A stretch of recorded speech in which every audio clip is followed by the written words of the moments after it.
Sri Lanka played such an important role in the spice trade. I mean, this is where cinnamon is from. And being such a key post on the Silk Road, there are a lot of cool influences in Sri Lankan cuisine. East Asian, European, Arab, you name it, you'll find it here.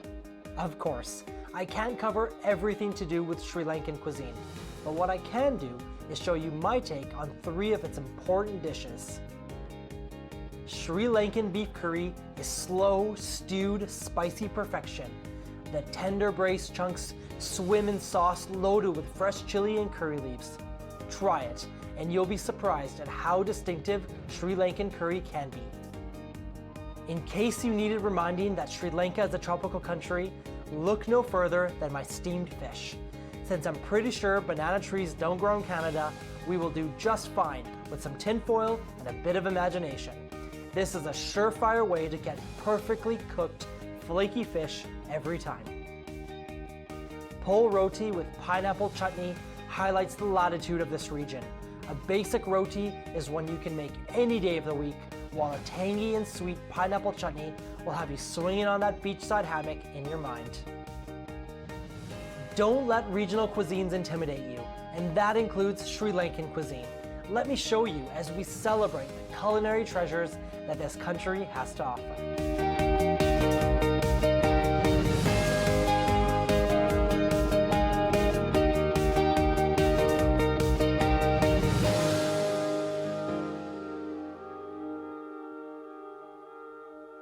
When you think of beef curries, you often imagine these rich and thick gravies, but today we're making Sri Lankan cuisine, and their curries are bright and zesty, and this beef curry is super delicious.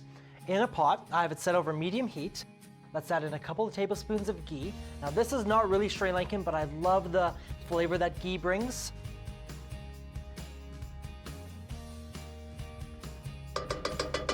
If you don't want to use ghee, you could use coconut oil, which would be really delicious.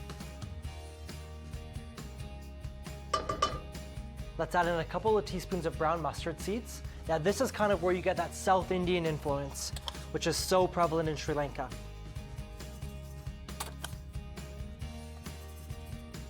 It's a really important step to allow your mustard seeds to pop. It infuses that flavor and then you don't get this overwhelming sense of bitterness, which would be really unpleasant. The mustard seeds are popping. Let's add in a good handful of curry leaves.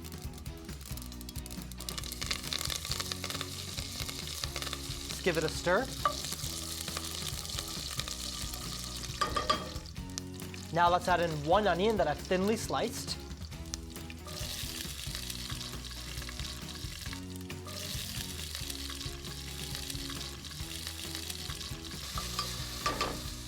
While the onions are going, let's prep up some chilies. Now chilies are really important in Sri Lankan cuisine, and this is a Thai chili that are really hot, so if you don't like it super hot, you could throw it in whole. But I love heat, so I'm going to slice it up and leave the seeds in.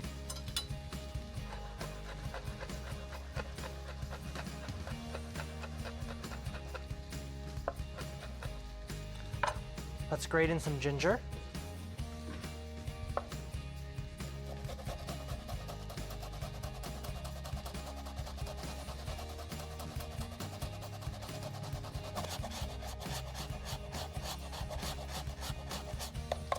So that's a couple of inches of ginger. So let's take this whole mixture straight in with our onions. Now let's add in 5 whole garlic cloves, and as it starts to cook down, they'll get nice and soft and break down themselves. You don't even need to crush them. And 1 green chili that is finely sliced that I've removed the seeds, and this will add some really nice fruity heat.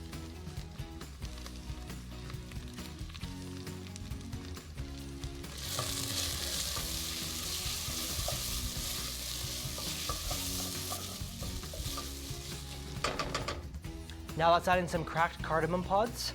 So I'm going to use 4 of them. And just lean on them with your knife. And that will kind of release all their delicious flavor.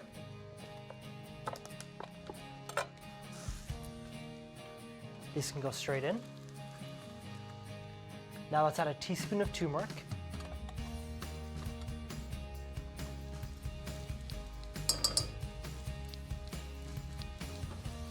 Stir it up.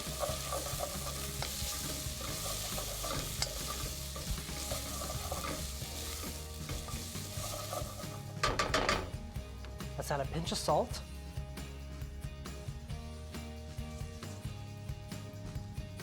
So let's let these onions cook down and get deliciously golden brown.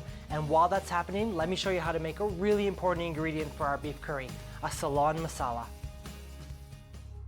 Heat a skillet over medium heat. Add 1 tablespoon of coriander seeds, 1.5 teaspoons of cumin seeds, 1/4 teaspoon of fennel seeds, 1/4 teaspoon of fenugreek seeds, 1 cinnamon stick, 1/4 teaspoon of cloves, and 2 teaspoons of curry leaves. Heat until aromatic.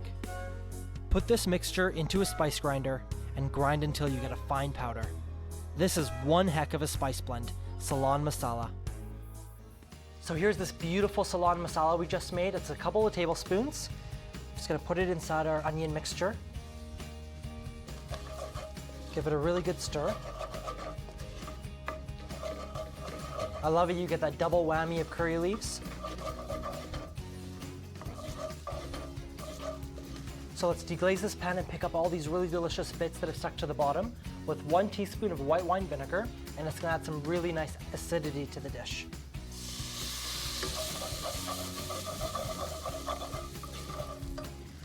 So now let's add a kilo of beef shoulder or beef chuck that's been cut up into 2-inch cubes. So let's add this whole thing in. Give it a really good mix.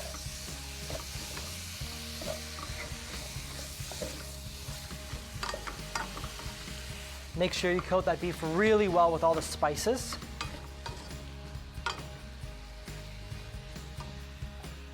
So the beef is nicely coated with all those spices and onions. Now we have to add in some liquid. So I have 3 whole tomatoes that I've cut up roughly, left the seeds and everything in, and these will slowly start to break down and become nice and rich inside our beef curry. So those go in. We'll add 1 cup of water.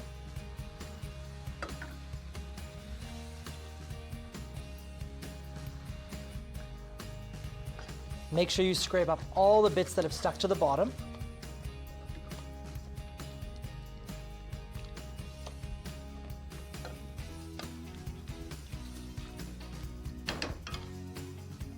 Let's adjust the seasoning with some salt. Let's put in a couple of teaspoons. Give it a good mix up.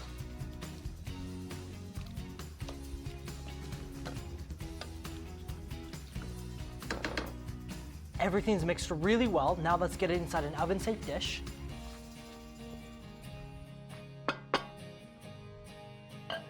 I love dishes like this because they act double duty as a serving vessel.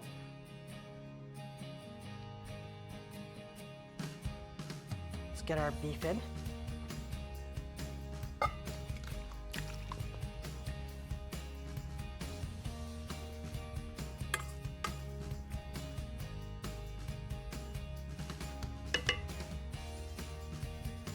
So it may not look like a lot of liquid, but the fresh tomatoes and the beef will release all their delicious juices, and with the lid on, it's gonna create a nice moist environment, and 2 hours later in a 350-degree oven, this beef is going to be magic.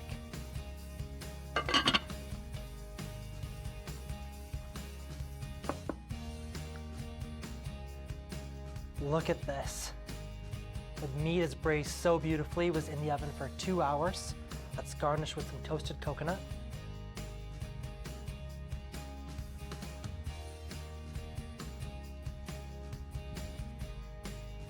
You're going to love my Sri Lankan inspired beef curry.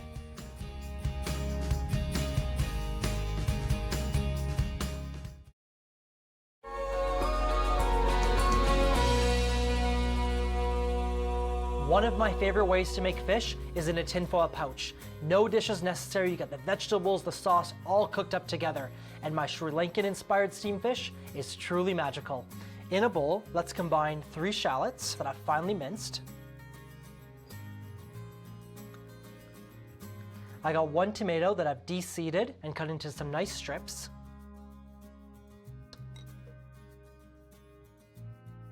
I have 1 zucchini that I've cut into half moons.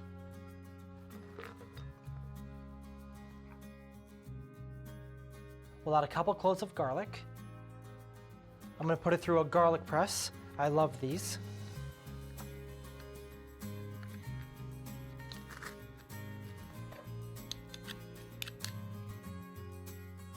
Let's grate in some ginger.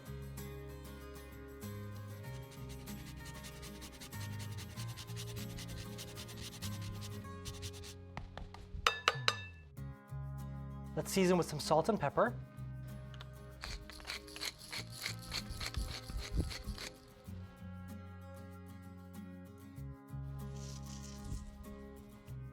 And now let's bring it all together with 1 tablespoon of melted ghee.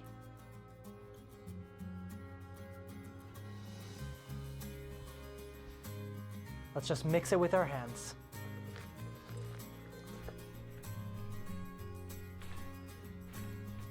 So let's set this off to the side and let's prepare our fish. So here I have 4 cod fillets that I've cut in half to make them a lot more manageable. If you can't find cod, halibut would be really delicious, red snapper.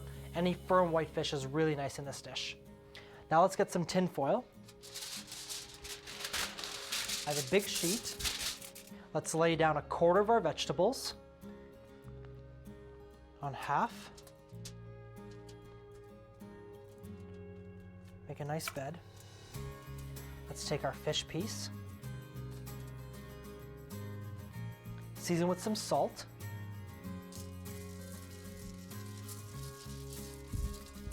Some freshly cracked black pepper.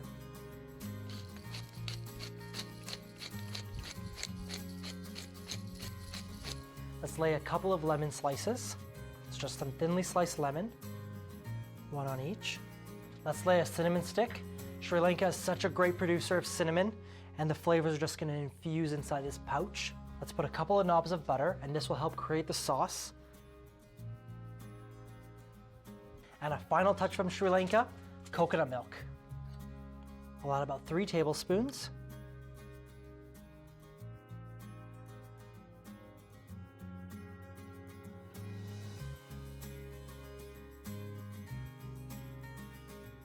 As it starts to cook, you'll get the moisture from the fish, all the vegetables, the butter will melt, you'll get that lemon, and you'll get this really amazing sauce. Let's put a thyme sprig on. And now let's roll it up. So what you do, you bring one side of the pouch over, tuck it in, and then roll. Kind of crimp the edges of your tinfoil pouch nice and tight.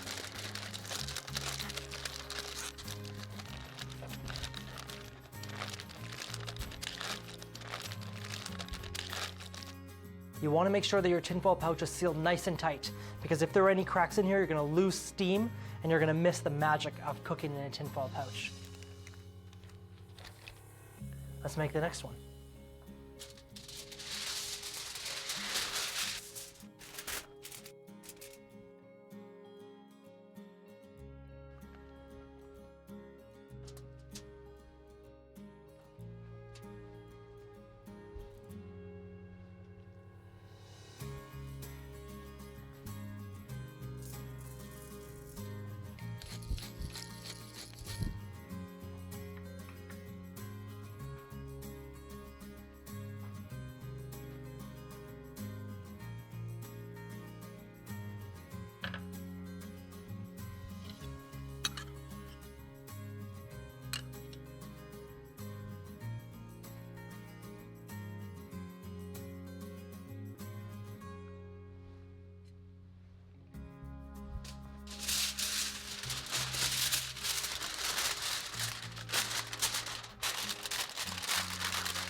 So we're essentially steaming this fish, so it won't take long at all to cook. 375 degrees, 10 to 12 minutes, until the pouch is nice and puffy.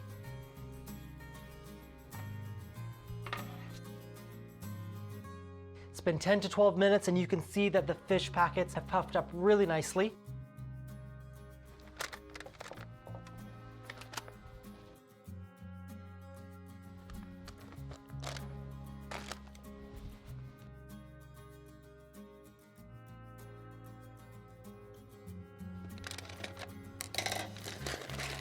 Oh, That cinnamon, the coconut milk, all those really delicious flavors are coming out.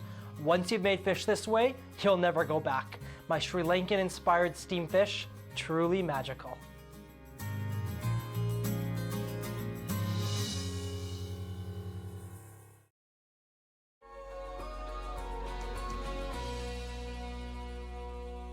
Let's make the classic flatbread of Sri Lanka, pol roti, otherwise known as coconut roti. It is so delicious. In this bowl, let's combine 1 teaspoon of red chili flakes, 1 sprig of fresh curry leaves, 2 green chilies that I've thinly sliced and de-seeded, half a cup of coconut, I have 1 egg that I've lightly beaten,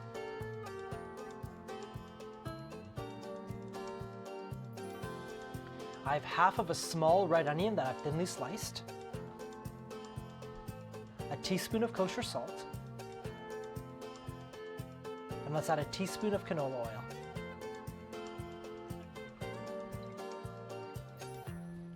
Let's give it a good mix.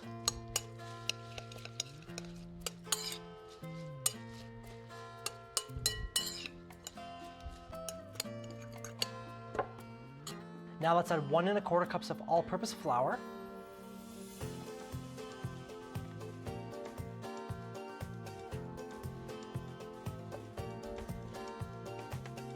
Let's let all the moisture from the egg bind with that flour. All right.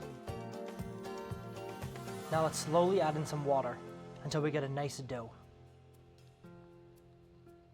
Go little by little.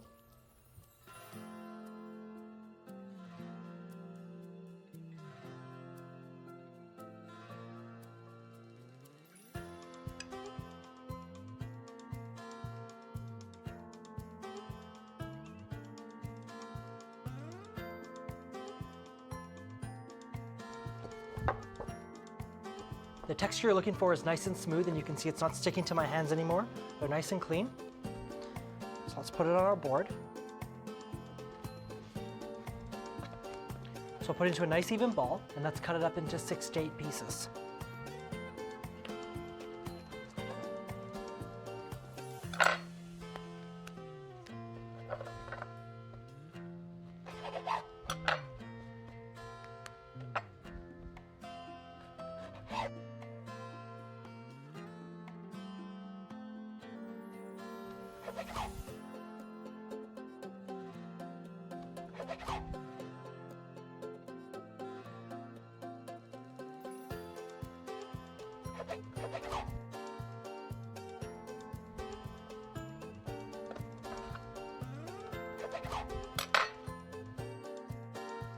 So let's roll it in our palms. We get a nice even ball, and let's flatten it out. So I'm pulling the dough apart kind of with my fingers like you would see in a pizzeria without the throwing. So here I have heating up a non-stick skillet. It's over medium heat. Let's stick this in. Flatten it down a little bit more. You can fit a couple in, so let's get another one going. And we'll let these cook 2 to 3 minutes aside until they're nice and golden brown. The dough will stick to your fingers a little bit. You gotta have a lot of savory ingredients like those onions and curry leaves and fresh chilies, which adds a lot of moisture to the dough. So you don't wanna add too much flour or you're gonna get a really tough pol roti. So there we go.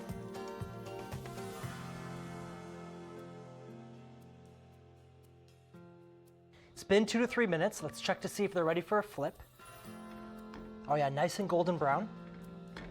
Beautiful. While I finish the rest of these, let me show you how to make a pineapple chutney. That is perfect for pol roti. Heat a pot over medium heat and melt 1 tablespoon of ghee.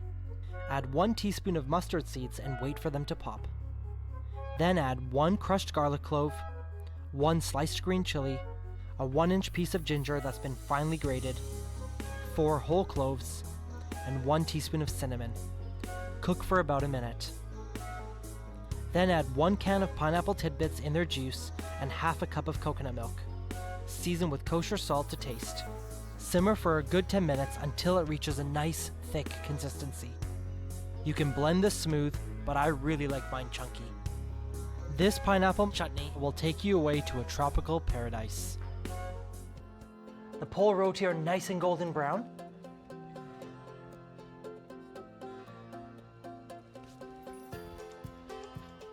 I got on board with that delicious pineapple chutney on the side.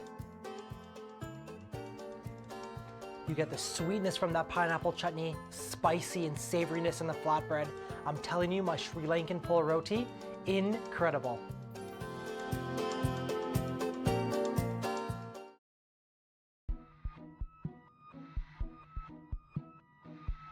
India, you get this huge range of temperatures. So you got mountainous up in the top like Darjeeling and Kashmir, and then you got the central coast, which is more temperate, and then you got South India and Sri Lanka and all the islands off the coast, and they're incredibly tropical. So you got coconuts, fresh chilies, pineapples, lots of fun stuff. The beef curry uses fresh chilies instead of dried chilies, so you get this really delicious fruity heat, and then it has curry leaves. To use curry leaves, you have to infuse them in oil, or you blend them into a spice blend by browning them first. They add this really delicious underlying floral quality. The steamed fish is really a meal in a bag.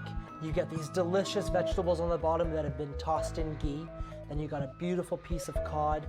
You put on cinnamon stick, lemon slices, some fresh thyme, and then to make this nice sauce, you got coconut milk.